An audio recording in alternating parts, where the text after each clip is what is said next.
Hey guys, I'm Chris Holland. I head up client relationships here for Greenvine Marketing. Let's take a few minutes and talk about what I think is the single most powerful killer marketing list that applies to all legal fields, and that's developing a network of referral partnerships. And I've been in sales and marketing for the last 25 years, a majority of that in Fortune 500 America. We only have so many hours in the day. And if I can take the same amount of my time, invest the same amount of resources in a strategy that drives communities of people my way or to my sales teams for the same amount of time and money that it takes to drive the individuals, why wouldn't I do that? Why would I spend my time going after those individuals when I can drive large groups of individuals my way? So when we talk about generating that referral network or these referral partnerships, there are a few things in there that I think are going to make this the most powerful tool in your arsenal. One, it does become your distribution network. It becomes your sales team. They are driving communities of people your way for the same amount of time and effort, which is essentially going to be zero, that it would take you to drive an individual your way. Three, these are pre-screened. They wouldn't be sending them your way unless they thought there was an application. Number four, they're already recommended, and that is possibly the most important part of this entire strategy. It required zero effort on your end, right up until the point that that initial consultation comes in there. But again, this has all been pre-screened, and on top of that, this is free marketing. It doesn't cost you a dime. So there are a number of different types of referral partners out there. There's your direct referral partners, which are going to be potentially competitive firms. These may be firms that are in another practice area, but they have an existing client that now has a new need that's not part of their primary focus. It could be a new client that they just met with that also falls outside of their primary focus, so they're looking to refer that on to somebody.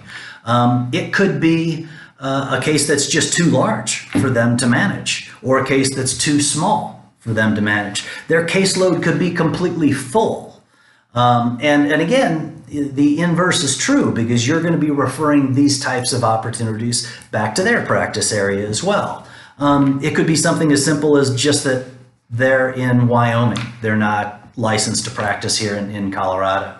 But I think where it starts to get fascinating is when we start getting into the non-legal providers. And let's use an example just because it's an easy example, and that's the personal injury client.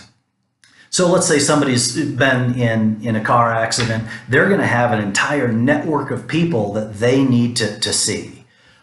This would include the initial visit to the ER and the hospital. So large hospital and healthcare systems become great referral partners for you. It could be a smaller clinic and just their primary care physician. It could be orthopedic surgeons and those practices. I think that we could start to look at physical therapists, chiropractors, larger insurance companies, even some of those smaller insurance agents. The fact is, all of these people, you're all providing a service to one individual, and you're looking to refer business to them and let them know that it's going to be reciprocal, because you want to be able to get that business in return from them. So let's dig into now, what does it take to actually create the list? What is the data required to actually get some of these people into that network and begin a dialogue? First of all, it's really important, depending, you may be, if you're a discrimination attorney or you're a contract attorney, those are going to be two very different partner types, and you're going to have a completely different network. So you want to identify those partner types. You want to identify the top players in each of those areas, who the top healthcare systems are, as an example. All of those orthopedic clinics throughout the Front Range. So the top players or the top companies within that partner area. And then you want to identify who are the true decision makers and that contact information for those.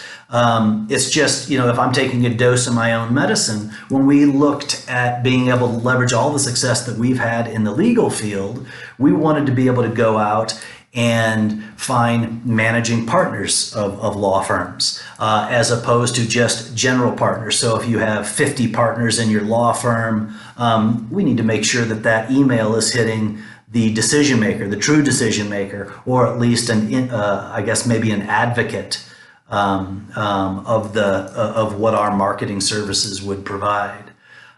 So that would be creating the list, and then we start getting into email content. What is actually going to go into that message? First of all, it is not really meant to be a self-promotional message. It should be much more educational. It should be fairly brief, but it does need to be compelling.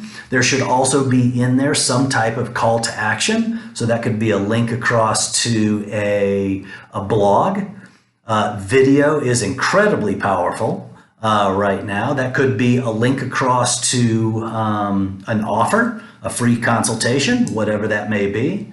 So there's a lot that actually goes into it, and we haven't even begun to now get started. So let's take a look at that for a second. The very first thing you need to do if we go back to creating the list, there's a lot of data, research, and upload that needs to be done, and I would certainly recommend that as you're going to be very busy in depositions and court time and doing what you get paid to do. That data, research, and upload needs to come from your office staff.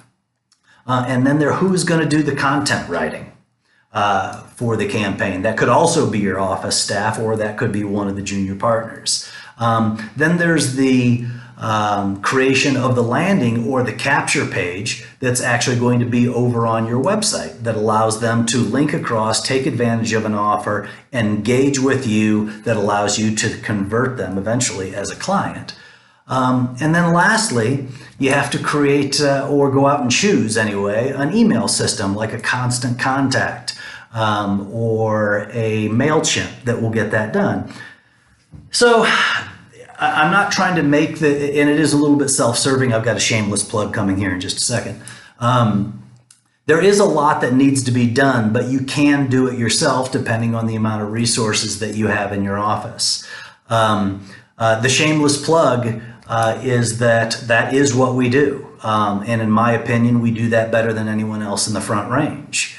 What I would suggest is evaluate what your resources look like. If you feel you can get that done yourself, it is not rocket science. It requires some time and effort and some dedication to get the thing off the ground.